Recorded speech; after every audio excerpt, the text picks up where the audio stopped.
बिल्लाहि मिनश्शैतानिर्रजीम बिस्मिल्लाहिर्रहमानिर्रहीम नहमदुहु व नुसल्ली अला रसूलिहिल करीम अम्मा बाद हाज़िरीन मजलिस अज़ादारान सय्यदुश शुहदा আমরা আজকে মওলা হুসাইনের মাহফিলের জন্য ওনার মজলিসের জন্য এখানে একসঙ্গে হয়েছি। মওলানা খুব ভালো বক্তৃতা করছিলেন এবং উনি কারবালার ঘটনার বয়ান করছিলেন। কিছু কথা বলে আপনাদের রহমত তামামের পরে আমাদের যে মওলানা উনি আসবেন, তারপরে এই ৭২টা তাবুত বেরাবে যেখানে যেখানে কিন্তু এই ধরনের মজলিস হয় এবং বিশেষ করে এই ৭২টা তাবুত বেড়ায়, মনে রাখবেন সেখানে কিন্তু তার মাহাত্ম্য আছে। হুজুর সাইয়্যদা অন্য কোনো মজলিসে যান না যান, কিন্তু যেখানে ৭২টা তাবুত বেড়ায় সেখানে নিশ্চয়ই যান। এর প্রধান কারণ হচ্ছে, কেন আমি বলছি, যে ইনাদের লাশে মোবারককে সঙ্গে সঙ্গে দাফন হয়নি, কারবালায় সেভাবে পড়েছিল। বিশেষ করে 18 বানি হাশেমের আলাদা আলাদা রিওয়ায়াত আছে বইয়ে, 3 দিন আছে, 4 দিন আছে, কোনো জায়গায় তো 40 পর্যন্ত আছে, যে যখন মওলা সৈয়দ সাজ্জাদ ফিরত আসলেন তো উনি সেখানে 18 বানি হাশেমের জানাজা দাফন করলেন। তো এই যে কয়েকদিন, বিশেষ করে মুহররমের, এটা কিন্তু আইয়ামে আজহার কঠিন দিন আহলে বাইতের উপরে কারবালায়। এখানে 2টা আছে, যেমন আশুর পর্যন্ত যত মুসিবত হয়েছিল মওলা হুসাইনের উপরে, যাদের যাদের শাহাদাত হয়ে গেল, ওর পরে কিন্তু এই মুসিবত হুজুর সৈয়দে সাজ্জাদের সেখানে শেষ হলো না। এই মুসিবত চলতে থাকলো ওনার উপরে। 10 দিন তো উনি কারবালায় অসুস্থ ছিলেন, আর সব কিছু দেখলেন সচকে, কিন্তু সেখানে সে মুসিবত শেষ হলো না।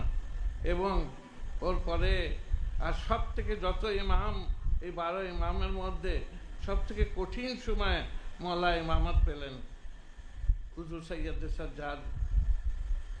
যখন তাবুতে আর কেউ ছিল না, ইমামে হুসাইন শেষবার যাচ্ছিলেন রুখসাত হয়ে আহলে হারাম থেকে, তখন উনি হুজুর সৈয়দে সাজ্জাদকে বারে ইমামত দিলেন। তা আমি এর দিকে আসবো, মাসায়েবের দিকে।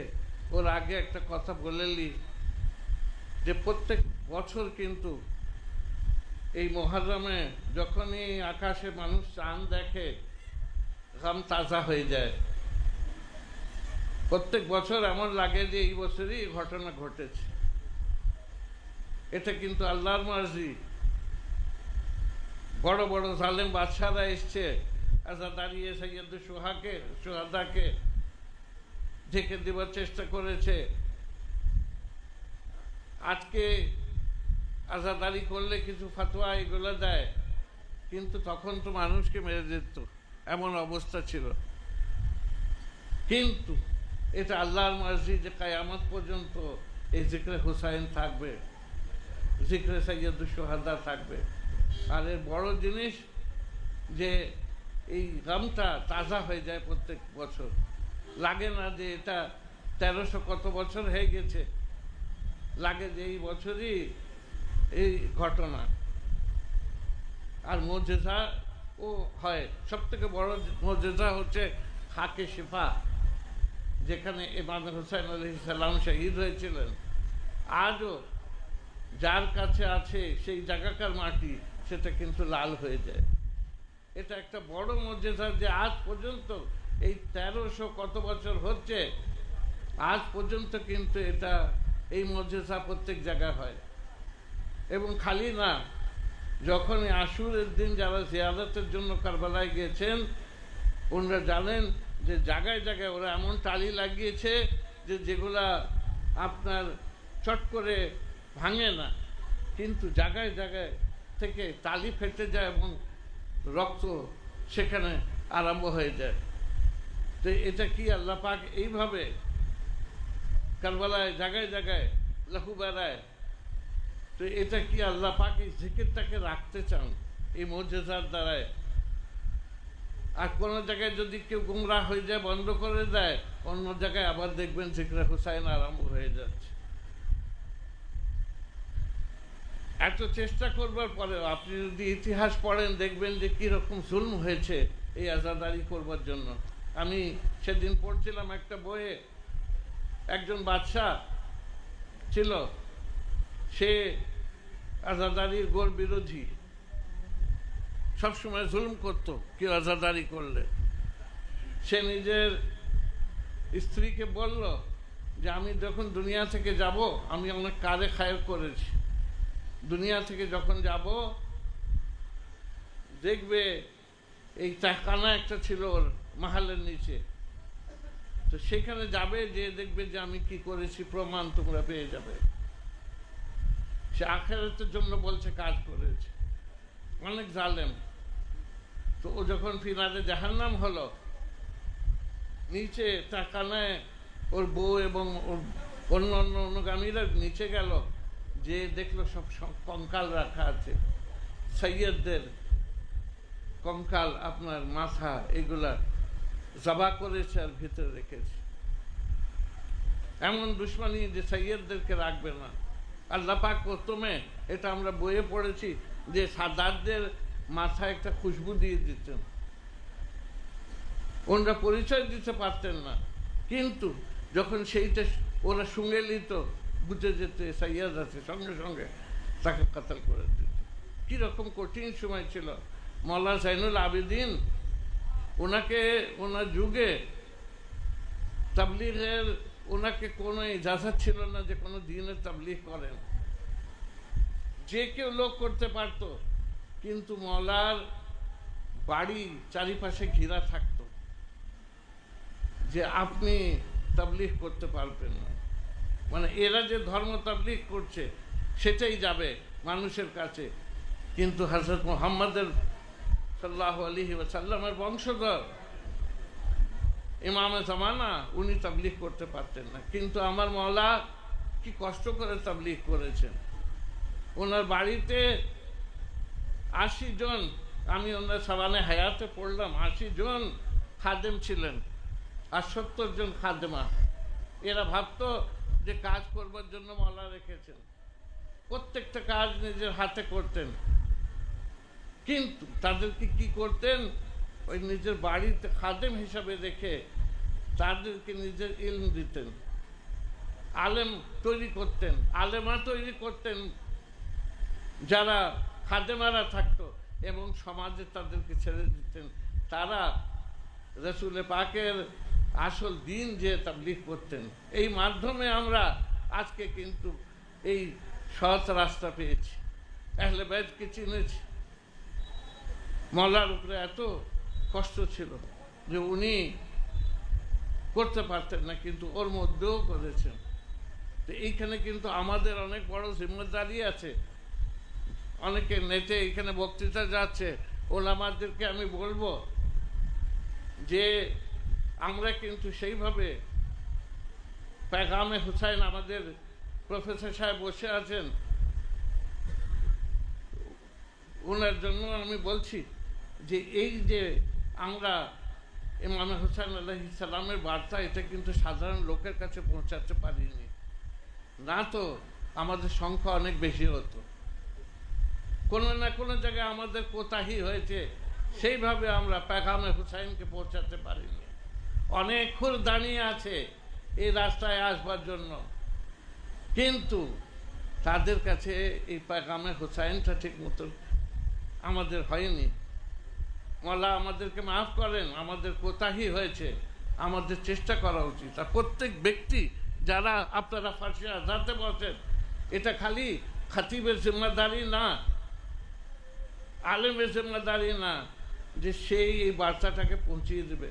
প্রত্যেকটা ফার্সে আজাতে যে যারা যারা বসে আছেন তাদেরও এটা দায়িত্ব যে এই পেগামে হুসাইনকে এগিয়ে নিয়ে যান। আপনি নিজের আচরণের মাধ্যমে পেগামে হুসাইনকে এগিয়ে নিয়ে যেতে পারেন, ওনার সম্বন্ধে বলতে পারেন। এর জন্য কিন্তু একটা জিনিস ধৈর্যর দরকার, ধৈর্যর দরকার এবং এইখানে আখলাকের দরকার, ভালোভাবে এটাকে মানুষের কাছে এই বার্তাটা পৌঁছাবে। আমি অনেককেই দেখেছি আগে কিছুই জানতো না, কিন্তু তারা ইয়াজাখানাতে তাদেরকে এনে সেখানে পরিবর্তন হয়েছে। তারা যখন একবার মোহাব্বতে আহলে বাইত মনে ঢুকে গেছে, সে আর 5 জনকে এই ফার্সে আজাতে নিয়ে এসছে। তো এটা আমাদের একটা বড় দায়িত্ব কিন্তু, যে আমরা পেগামে হুসাইনকে এগিয়ে নিয়ে যাই। এখানে আমাকে মনে আসছে এই যে আমি বলছিলাম যে তাজা আছে আজকে দিন, এবং এই যে গামে হুসাইন তাজা আছে, এটা সব থেকে বড়। দেখুন এই যুগে পরিচয় হচ্ছে হযরত আয়াতুল্লাহ খামেনাই।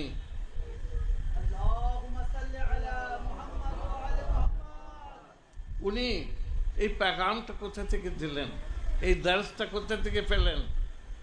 ওনাকে যখন একজন সাংবাদিক জিজ্ঞেস করলো যে আপনি এত বড় একটা শক্তি, যাকে সুপার পাওয়ার বলে আমেরিকা, ইসরায়েলের মতন শক্তি, তাদের কাছে এর পাওয়ার আছে, বাম্বার্ডমেন্ট করতে পারে, তার সঙ্গে আপনি যুদ্ধ করছেন, কি শক্তি আছে আপনার কাছে? তো উনি বললেন যে আমার প্রেরণা হচ্ছেন হযরত হুসাইন ইবনে আলী আলাইহিস সালাম। লব্বাইক ইয়া হুসাইন, লব্বাইক ইয়া হুসাইন, লব্বাইক ইয়া ইমামে জামানা, লব্বাইক ইয়া খামেনাই। সেখানে উনি বললেন যে আমার যে প্রেরণা হচ্ছেন হুসাইন ইবনে আলী। কারবালা একটা ইউনিভার্সিটি আছে, একটা স্কুল আছে, এটা এর যে শিক্ষা, যদি মানুষরা কোনো শক্তির বিরুদ্ধে দাঁড়াবার তার মধ্যে প্রেরণা আসবে, সেটাই ওনার মধ্যে এসেছিল। তো উনি সেটা বললেন যে আমি যে আজকে, এবং সব থেকে বড় যে ওনার ভাষা, উনি বললেন যে আমি আমেরিকাকে সুপার পাওয়ার মানি না। এতে পুরো মুসলমান দুনিয়া আপনার এই যে উনি বললেন, এর থেকে ওরা খুশি হয়েছিল। বললেন যে আমার কাছে আমেরিকা সুপার পাওয়ার না, সুপার পাওয়ার হচ্ছেন আল্লাহ তাআলা যে উপরে আছে। আর সত্যি সেইভাবে উনি বিশ্বাস করতেন। ওনাকে আপনারা সব জানেন যে সিকিউরিটির জন্য বলা হলো যে আপনার জন্য আলাদা বাড়ি করে দিয়ে যাচ্ছে বাংকার, সেখানে আপনি থাকেন, আপনি অন্য জায়গায় আলাদা আলাদা পাল্টিয়ে থাকেন তো ওরা বুঝতে পারবে না। তো উনি বললেন ইরানের সব লোকের জন্য কি বাড়ি তৈরি করতে পারবে? তো বললেন না, এটা তো সম্ভব না। তো আমিও নিজের বাড়ি থেকে সরব না। দেখুন উনি বুঝিয়েছেন এই শাহাদাতটা কি হয়। আজকে ইরানে আলাদা আলাদা ভিতরে ঢুকিয়ে দিচ্ছিল, আন্দোলন হচ্ছিল সেখানে হিজাবের বিরুদ্ধে, সেখানে কিন্তু ওনার এক শাহাদাত পুরো ইরানকে মুত্তাহিদ করে দিল, এক করে দিল। আর সেটা দরকার ছিল। এখন উনি জানতেন যে আমার শাহাদাতই এইখানে এই বার্তাটা দিতে পারে। তো উনি সেখানেই থাকলেন এবং উনি জানতেন যে খুব তাড়াতাড়ি আমার শাহাদাত হবে। উনি ওর পরেও সেখানে আপনার নিজের বাড়িতে থাকলেন, এইগুলা নিলেন না ফ্যাসিলিটিগুলা, এবং ওনার যে শাহাদাত আজকে পুরো ইনকিলাব এনেছে। খালি ইরানে না, পুরো দুনিয়ায় আপনি চলে যান যে কোনো জায়গায়, যে কোনো মুসলিম দেশে, আপনি যে কোনো মুসলিম বাচ্চাকে জিজ্ঞেস করে নেন যে তোমার রাহবার কে আছে, কে মুসলিম লিডার আছে তোমাকে সব থেকে বেশি ভালো লাগে? সে বাচ্চা বলবে হযরত আয়াতুল্লাহ খামেনাই রাহমাতুল্লাহ আলাইহি। এটা ওনার শাহাদাত করেছে এবং ওনার ত্যাগ করেছে। আর উনি আরেকটা বড় পেগাম দিয়েছিলেন, সেটা হচ্ছে ইত্তেহাদ বাইনাল মুসলিমিনের। সবসময় সারা জীবন উনি এবং হযরত আয়াতুল্লাহ খুমাইনি রহমতুল্লাহ আলাইহি উনিও পুরো যুবকরা পৃথিবীর, আপনি যদি ওই সময়কার ইতিহাস পড়েন দেখবেন যে তারা ওয়েস্টার্ন কালচারের দিকে চলে যাচ্ছিল, কিন্তু তাদেরকে যদি এই ইনকিলাব ইরানে আসতো না, আজকে কিন্তু পৃথিবী কিছু আলাদা হতো। কিন্তু এই যে কত বড় মাহাত্ম্য রাখে এটা, এই ইসলামী ইনকিলাব যেটা হযরত আয়াতুল্লাহ খুমাইনি আরম্ভ করেছিলেন ইরানে, এর জন্য আবার সেই যুবকরা ইসলামের দিকে আসলো পুরো পৃথিবীতে। এতে কিন্তু খালি আমি বলছি না যে শিয়া যুবকরা, ওনাদের যে ইনকিলাব আছে এর আসার কিন্তু পুরো মুসলমান দুনিয়ায় পড়েছে, পুরো মুসলমানদের উপরে পড়েছে, তারা ইসলামের দিকে এসছে। ইরানি মহিলারা দেখিয়েছেন যে হিজাব কাকে বলে, পর্দা কাকে বলে সেখানে, এবং ওর সঙ্গে সঙ্গে কেউ জোর করে ওনাদেরকে পড়ায়নি, ওনারা নিজেরা স্বইচ্ছায় পড়েছেন। এটাকে বলে ইনকিলাব, যে মনের মধ্যে একটা পরিবর্তন আনে ইনকিলাব, এটা হচ্ছে ইনকিলাব। উনি কি বলছেন হযরত আয়াতুল্লাহ খুমাইনি, যে তোমরা দেখবে না যে কে হাত খুলে নামাজ পড়ছে, কে হাত বেঁধে নামাজ পড়ছে। ওনাদের এক একটা ফতোয়া ইত্তেহাদ বাইনাল মুসলিমিনের, এমন একটা বই আমি পেয়েছি, ওর মধ্যে দুইজনের ফতোয়া আছে, হযরত আয়াতুল্লাহ খুমাইনি এবং হযরত আয়াতুল্লাহ খামেনাই এর। তো উনি বলছেন যে হাত খুলে কে নামাজ পড়ছে, হাত বেঁধে কে নামাজ পড়ছে, এই নিয়ে দ্বন্দ্ব নিজেদের মধ্যে করো না। কেন? যে তোমার দুশ্মন দাঁড়িয়ে আছে তলোয়ার নিয়ে তোমাদের হাত কাটবার জন্য। তো তাই তোমরা এই সব ছোট ছোট ফুরুহি ব্যাপার নিয়ে তোমরা করো না, তোমরা ইত্তেহাদ আনো। আজকে দেখুন এত জায়গায় জায়গায় ইরানের সম্বন্ধে আপনি পুরো পৃথিবীতে দেখেন, এখন কিন্তু মত পাল্টে গেছে। এবং ইনাদের আচরণের জন্য যারা আজাদারির বিরুদ্ধে ছিল তারাও বলেছে যদি ইয়া হুসাইন করলে এইভাবে দুশ্মনের বিরুদ্ধে দাঁড়ানো হয়তো আমরাও করব। দেখুন কোথায় এনেছেন এনরা নিজের এই শাহাদাতের জন্য কুরবানি দিয়ে, মানুষকে ইসলামের দিকে এনেছেন, মানুষকে ইমামে হুসাইন আলাইহিস সালামের দিকে এনেছেন। বিরাট বড় কোরবানি এটা। এবং আজকে এই কোরবানি খালি ইরানে না, বরঞ্চ পুরো মুসলিম দুনিয়াকে মোত্তাহেদ করেছে।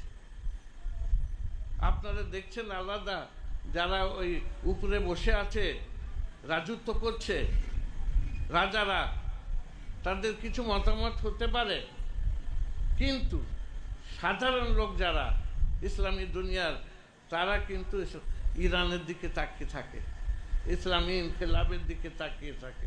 এবং প্রত্যেকজন বলছে যদি কোনো মুসলিম লিডার আমরা পেয়েছি, তা এতদিনের পরে একজনকে পেয়েছি, হযরত আয়াতুল্লাহ খামেনাইকে পেয়েছি, অদ্বিতীয়, এই ধরনের কেউ হতে পারে না। ওনারও ফতোয়া আছে, উনি বলছেন যখন এতে যাও তোমরা কাবাতে নামাজ পড়তে, হযরত আয়াতুল্লাহ খামেনাইর ফতোয়া, যে তখন তোমরা মসজিদে কাবার পিছনে নামাজ পড়ো। কত বড় পেগাম। এবং উনি বলছেন যে যদি ওরা জোর করে তোমাকে তো হাতে বেঁধে লিও, কিন্তু আলাদা করে জামাত করবে না, ইত্তেহাদ দেখাবার জন্য সেইভাবে নামাজ পড়বে, কবুল হয়ে যাবে। এই পেগামের জন্য দেখুন ইরানের যখনই কোনো ডেলিগেশন আসবে আমাদের ভারতে উনরা প্রেসিডেন্ট এসেছিলেন ইরানের, এবং বড় বড় আয়াতুল্লাহরা ওনার সঙ্গে এসে বললেন জুমার দিন যে সব থেকে বড় সুন্নি মসজিদ কোথায় আছে, হায়দ্রাবাদে সব থেকে বড় সুন্নি মসজিদ কোথায় আছে, এক থেকে এক সেখানে শিয়া মসজিদ, কিন্তু উনরা সব থেকে বড় জামে মসজিদ সুন্নি মসজিদে উনরা গেলেন এবং একজনের সুন্নি ইমামের ইফতেদা করলেন, করে ইত্তেহাদ বাইনুল মুসলিমিনের প্যাগাম দিলেন। সবসময় এই প্যাগাম কিন্তু উনরা দিয়েছেন। এবং যখন এই রেভলিউশন আরম্ভ হয়, এই আপনার বিপ্লব ইরানের আরম্ভ হয়, তো এইখানে কিন্তু সব থেকে বড় যেটা প্যাগাম ওনারা দিয়েছিলেন, লা শারকিয়া লা গরবিয়া, ইসলামিয়া ইসলামিয়া, যে এইখানে না আপনার কোনো ওয়েস্ট আছে না কোনো ইস্ট আছে, না কোনো ওয়েস্টার্ন কালচার না কোনো ইস্টার্ন কালচার, আমরা সব মুসলমান, আমরা সব এক, ইসলামিয়া ইসলামিয়া। তো আজকের যে এই যে পৃথিবীতে জায়গায় জায়গায় চেতনা দেখছেন আপনার, আমি এটা বলতে আমাকে দ্বিধাবোধ নাই যে আজকে যে ইসলাম যে এই অবস্থায় আছে, জায়গায় জায়গায় মুসলমান হচ্ছে লোকরা, এটা কিন্তু এই রেভলিউশনের জন্য হয়েছে, ইরানি রেভলিউশন। কেন ইসলামকে এরা ধরে রেখেছে এবং মানুষ এর আকর্ষণ হয়েছে ইসলামের দিকে। অনেক বড় রেভলিউশন আল্লাহ পাক এই যে ইসলামী বিপ্লব আছে ইরানের, এটাকে আল্লাহ পাক কায়েম রাখেন। আর যে এখন ওখানে রাহবার আছেন হযরত মুজতবা খামেনাই, তো আল্লাহ পাক এনাকে হায়াত দেন এবং বিশেষ করে এই দেশটা যাতে কায়েম থাকে। আমরা যে কোনো মাসলাকের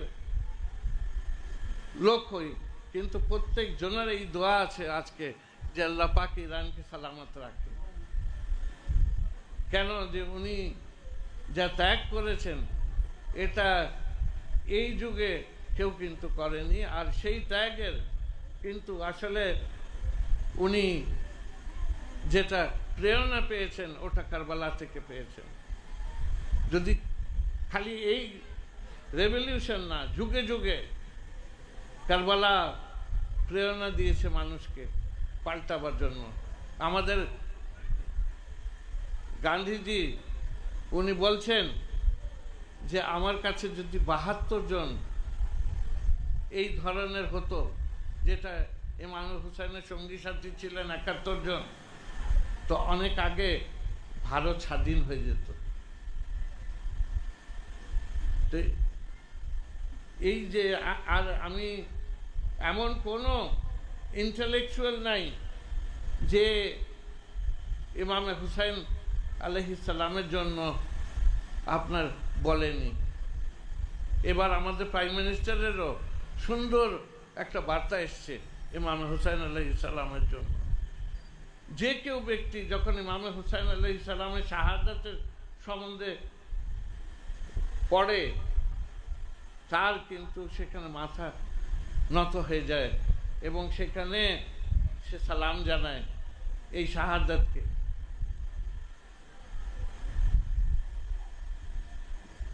এই যুগেই আপনার নেলসন ম্যান্ডেলা, সাউথ আফ্রিকার যিনি প্রেসিডেন্ট ছিলেন, এখন মারা গেছেন, তো উনি অনেক সংগ্রাম করেছেন, ওনাকে ব্ল্যাক গান্ধী আর এগুলাও বলে।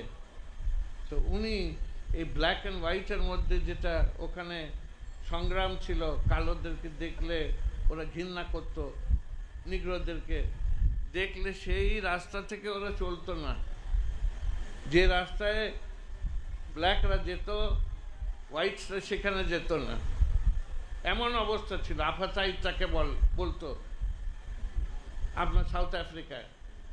তো উনি অনেক সংগ্রাম করেছেন, করবার পরে উনি একবার ওনার খুব নিকট যারা সঙ্গী সাথী তাদেরকে মেরে দিল সাউথ আফ্রিকান গভর্নমেন্ট, হোয়াইটসরা। উনি হতাশ হয়ে গেছিলেন। জেলে উনি বলছেন আমি ভাবলাম যে আমি সারেন্ডার করব, সকালে উঠে বলবো যে আমি না, আর দরকার নেই, এবং একটা বিবৃতি দেব যে আর আমি সংগ্রাম করব না। কিন্তু ওই রাত্রে একজন একটা বই এনে ওনাকে রেভলিউশনের উপরে দিল, বিপ্লবের উপরে, বিভিন্ন বিপ্লবের কথা ছিল সেখানে। পড়তে পড়তে উনি কারবালার কাছে আসলেন। যখন কারবালার ঘটনা পড়লেন, মোল্লা আলী আসগারের শাহাদাত পড়লেন, যে একজন 6 মাসের শিশুকে হারাবার পরেও ইমাম হুসাইন আলাইহিস সালাম 71 লাশ তুলবার পরেও নিজের রাস্তা থেকে সরেননি। এইগুলো যখন উনি পড়লেন, উনি বললেন আমি 3 বার কারবালার চ্যাপ্টারটা পড়লাম। ওর পরে আমি বললাম যে না, উনি যদি এত কষ্ট করতে পারেন, আমি তো ভালো আছি জেলে, আমাকে খাদ্য দিচ্ছে, আমাকে পানি দিচ্ছে, সব কিছু দিচ্ছে, তো আমি কেন ঘুরে দাঁড়াতে পারি না? তো উনি কিন্তু আবার নিজের মত পাল্টালেন, যে সারেন্ডার করতে যাচ্ছিল সে নিজের মত পাল্টালো, প্রেরণা পেল কারবালা থেকে, এবং উনি সংগ্রাম করলেন। সাউথ আফ্রিকা আজকে ফ্রি আছে, ব্ল্যাক সেখানে প্রেসিডেন্টও হয়েছে, এবং আজকে সেখানে ব্ল্যাক অ্যান্ড হোয়াইটের কোনো রকমের কিছু নাই। উনি স্বাধীন করিয়েছিলেন, উনিও প্রেসিডেন্ট হয়েছিলেন, নেলসন ম্যান্ডেলা। তো উনি লাস্টে কমেন্টে লিখছেন যে আজকে যদি সাউথ আফ্রিকা স্বাধীন আছে, তো এটা হুসাইন ইবনে আলী আলাইহিস সালামের জন্য আছে। উনি সেখান থেকে প্রেরণা পেয়েছেন। খালি মুসলমানরা পায়নি, যুগে যুগে আপনার বিভিন্ন লোকরা প্রেরণা পেয়েছে কারবালার থেকে। সব থেকে বড় প্রেরণা হচ্ছে যে অন্যায়ের বিরুদ্ধে দাঁড়ানো, যত বড়ই শক্তি, কোনো জায়গায় এরকম আপনি দাস পাবেন না যেটা কারবালায় পাবেন, যে আপনি তার বিরুদ্ধে দাঁড়াতে পারেন যদি আপনার কাছে সেই আজমে হুসাইন আছে আপনার মনে। लब्बाइक या हुसैन, हक का सीधा रास्ता, हक का सीधा रास्ता, हुसैनियों का मदरसा, हुसैनियों का मदरसा, नारे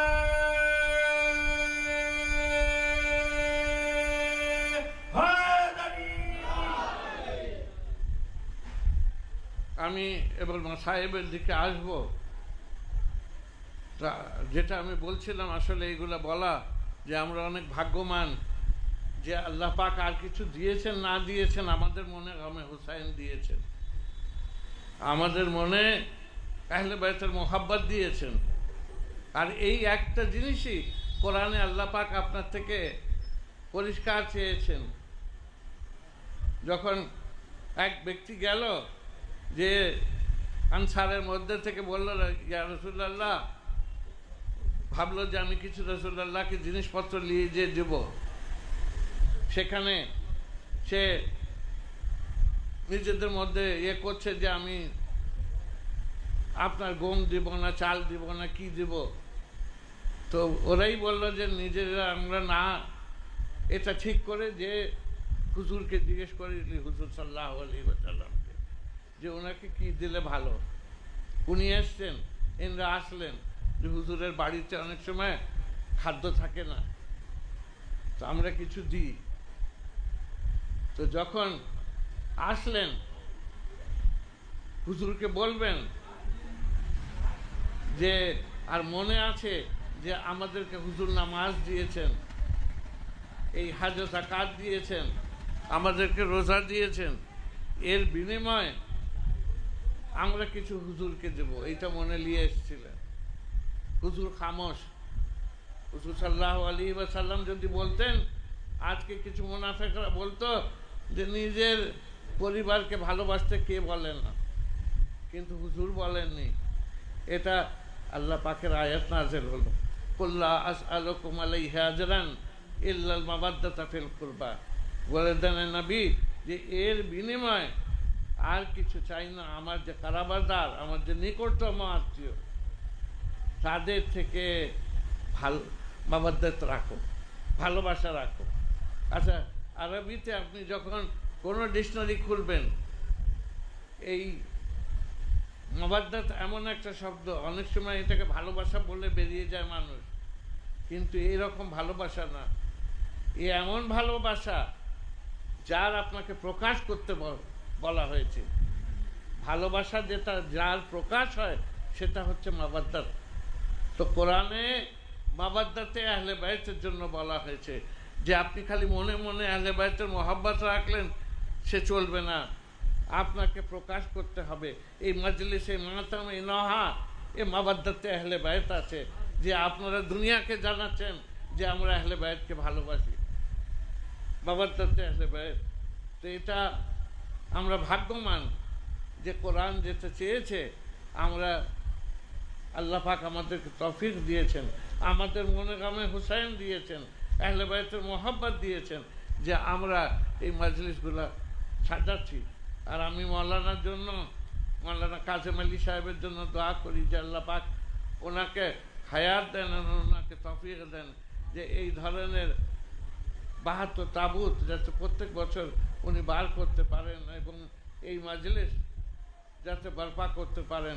অনেক বড় খিদমত, এর যথা হুজুর সৈয়দা নিজে দেন, উনি যেটা করছেন। একটা জিনিস মনে রাখবেন যে যে কোনো মজলিসে আপনি যাচ্ছেন, কত লোক হচ্ছে সেভাবে মজলিসকে দেখা উচিত না। সেখানে ইমামের যেখানে জিকির হয়, 2 জনা যদি বসে সেখানে জিকির করে, সেটাও কিন্তু আমরা জানি না কোনটা মাকবুল হয়ে যাবে। মওলা দরবারে হুজুর সৈয়দা কার মকবুল করে দেবেন। একজন আপনার ইরাকে আমি পড়ছিলাম, একজন আলেম উনি লিখেছেন যে উনি মজলিস পড়তেন এবং উনি সকালে বেরিয়ে আসছেন নিজের বাড়ি থেকে, আশুরের দিন কয়েকটা মজলিস পড়তেন। তো সেখানে বাচ্চারা ধরেছে, যেমন তেমন করে চা তৈরি করে বলছে যে আমাদের একটু মজলিস পড়ে দেন আপনি, কয়েকটা বাচ্চা বসে আছে।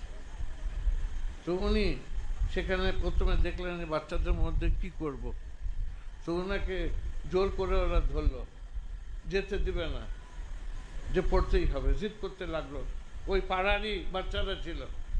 তো উনি মেম্বারে বসে গেলেন, কিছু মাসায়েব পড়লেন, পড়ে উনি বেরিয়ে গেলেন। চাটা খেলেন যেরকম ওরা তৈরি করেছিল, অন্য জায়গায় পড়লেন।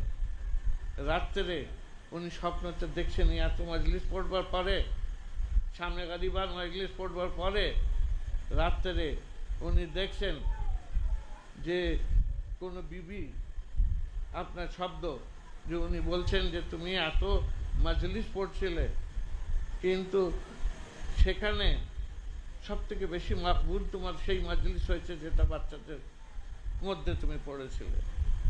তাদের সংখ্যা কম ছিল কিন্তু তারা সিদ্কে দিল থেকে করেছিল, সেই মজলিস কবুল হয়েছে। এবং সেখানে পরে উনি বুঝলেন যে এই যে সংখ্যা কোথায় কত কি হয় এটা বড় জিনিস না, সব থেকে বড় জিনিস হচ্ছে মানুষ যদি সিদ্কে দিল থেকে করে মওলা সেটা কবুল করেন। এবং আজকে এই কয়েকদিন থেকে গেছে আইয়ামে আজহার, আর এটা কিন্তু মুসিবতের সময়। হুজুর সৈয়দ সাজ্জাদের উপরে আমি যেটা বললাম, যখন উনি বারে ইমামত পেলেন তখন কিন্তু খুব কঠিন সময়, কোনো ইমাম এইরকম অবস্থায় পাননি। উনি অজ্ঞান ছিলেন জ্বরের জন্য, আর কারবালায় এমন অবস্থা ছিল যে সেখানে পানি ছিল না। আমাদের বাড়ি থেকে অজ্ঞান হয়ে গেলে কি করি আমরা একটুকু পানি এনে মুখে দিই। হ্যাঁ ছিল যদি, তো ইমামের অশ্রু ছিল এবং ছায়দানিয়াদের অশ্রু ছিল। সেখান থেকে যখন ইমামের অশ্রু পড়তে লাগলো, বারবার বলছিলেন বেটা একবার উঠে যাও, আমি তোমাকে বারে ইমামত দিব, সেখানে তোমাকে আমি হাওয়ালে করে যাব। কিন্তু হুজুর তো বেহোশ ছিলেন, কিন্তু যখন ওনার গালে সেই ইমামের অশ্রুগুলো পড়তে লাগলো উনি চোখ খুললেন। সেই অবস্থায় ওনাকে বারে ইমামত দিলেন, বললেন এইটা যা তাকলিফ হয়েছে আমি যাচ্ছি, এরপরে নিজের বাবাকে পাবে না। উনি জিজ্ঞেস করলেন যে আলী আকবর কোথায়? বললেন সে তো শহীদ হয়ে গেছে। কাসেম কোথায়? সে শহীদ হয়ে গেছে। চাচা আব্বাস তো আছেন, বলে উনি শহীদ হয়ে গেছে। আজগার কোথায়? বলে সেও নাই, কেউ নাই, অন মোহাম্মদ কেউ নাই। তোমার বাবা একলা যাচ্ছে কারবালায়।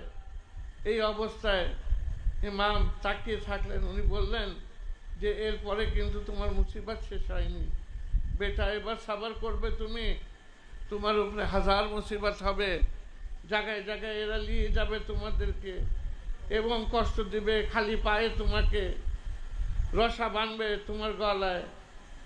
ইমাম সেখানে চুম্বন দিলেন ওনার এতে, আবার উনি বেহোশ হয়ে গেলেন। উনি চলে আসলেন এবং উনি যখন আসছেন জায়গায় জায়গায় এইভাবে গলায় এক রসা দিয়ে 12টা গলা বেঁধেছিল। সৈদানিয়া ছিলেন, বিশেষ করে সৈয়দা সাকিনা সালামুল্লাহ আলাইহা, মাত্র 4 বছরের। ওনার গলায় ফাঁসি লেগে যেত যখন হুজুর সৈয়দা সাজ্জাদ মাথাটা তুলতেন। ওনাকে বলতেন যে ভাইয়া নিজের মাথাটা নত করে চলো, কেন যখন তুমি মাথা তুলো তো আমার গলায় লেগে যায়। যত সাইদানিয়া তারাও মাথা নত করে চলতে বাধ্য হতেন, কেন সেই শেষ আপনার যে রসা ছিল সেটা সৈয়দা সাকিনা সালামুল্লাহ আলাইহার এতে ছিল। সেখানে কাঁটার বিছিয়ে দিত, সেইভাবে নিয়ে যাওয়া হতো। একবার ইমামের কাটা মস্তককে ওরা গেঁথে নিয়ে যাচ্ছিল, কিন্তু সেখানে যাচ্ছে না কাফেলা আগে। অনেক চেষ্টা করলো, যে কোনোভাবে পড়ে গেছিল উপরে থেকে, ইমামের মস্তক তুলতে পারছে না, কাফেলাকে এগিয়ে নিয়ে যেতে পারছে না। তখন এসে জিজ্ঞেস করলো হুজুর সৈয়দে সাজ্জাদ থেকে যে কি ব্যাপার, আপনার বাবার যে সারে মোবারক আছে এগিয়ে যাচ্ছে না। তখন হুজুর সৈয়দে সাজ্জাদ বলেন যে দেখে নাও যে আমাদের মধ্যে থেকে তো কেউ নাই। তো ওর পরে ওরা যখন গেল, হুজুর সৈয়দে সাজ্জাদ দেখলেন সাকিনা নাই। তো বললেন যে যতক্ষণ না সাকিনাকে খুঁজে আনবে ততক্ষণ এই কাফেলা যাবে না। সাকিনা পড়ে গেছিলেন উট থেকে এবং একটা খেজুরের গাছের নিচে সেখানে ছিলেন।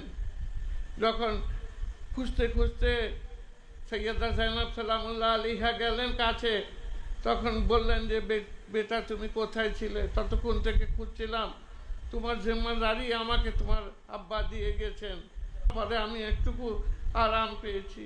ওনাকে আনা হলো। একটা ফিকরা পড়ে আমি নিজের এই মজলিসকে তামাম করব যে একবার হুজুর সৈয়দে সাজ্জাদের এই কাফেলা যাচ্ছিল, যখন এগাচ্ছিল সৈয়দা সাকিনার কাছে একজন আসলেন, হযরত শিরি, যিনি ইমাম হুসাইনের বাড়িতে থাকতেন, হযরত ফাতেমার বাড়িতে। উনি সেখানে ওয়াদা করেছিলেন ইমাম হুসাইন যে আমি একদিন তোমার বাড়িতে যাব। কিন্তু দেখুন, যখন আলে মোহাম্মদরা কোনো জিনিস ওয়াদা করেন সেটা কিন্তু করেন। এবং হযরত শিরি বলতেন যে আমার হুসাইন তো আসছেন না, উনি ওয়াদা করেছিলেন একদিন আসবেন। কিন্তু উনি যখন এই কাফেলা আসছিল ওনার বাড়ির সামনে থেকে উনি বেরিয়ে আসলেন, সারে মোবারক থেকে শব্দ আসলো যে শিরি, আমি যেটা ওয়াদা করেছিলাম আজকে তোমার বাড়ির সামনে আমি এসছি, আজকে তোমার দাওয়াত কবুল করেছি। তো উনি বললেন মওলা আমি কি করব এই অবস্থায়? উনি বললেন কিছু চাদর এনে আমার যারা হারামে আছে তাদেরকে দিয়ে দাও, আমার বোনকে দিয়ে দাও, দেখো তারা কি অবস্থায় আছে, নাঙ্গে সারা আছে। সেখানে চাদর এনে হযরত শিরি দিলেন, কিন্তু আবার সেই জালেমরা, সেই মালউনরা নিয়ে গেল। আমি যে ফিকরার জন্য বলছিলাম, হযরত শিরি যখন সৈয়দা সাকিনাকে দেখলেন নিজের কোলে নিলেন, আদর করলেন এবং করতে করতে এই কানের দিকে, দুই দিকে দেখলেন, বললেন যে এই দিকে তোমার এই দুইটা কানে ঘা হয়ে গেছে কেন, কি হয়েছে সাকিনা?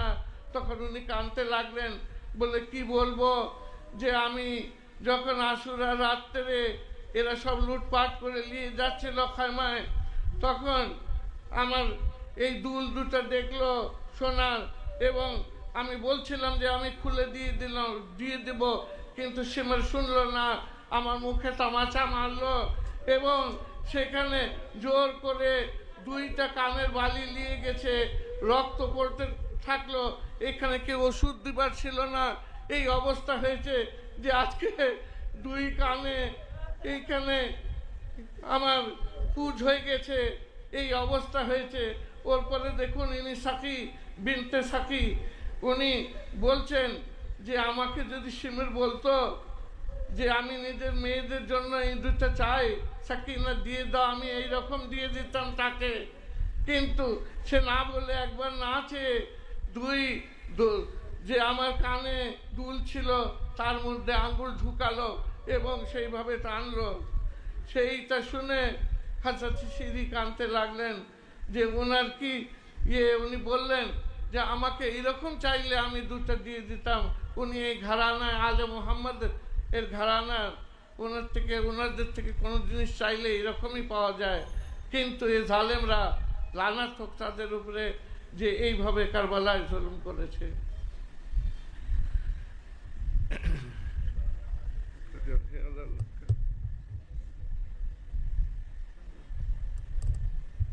থাকবে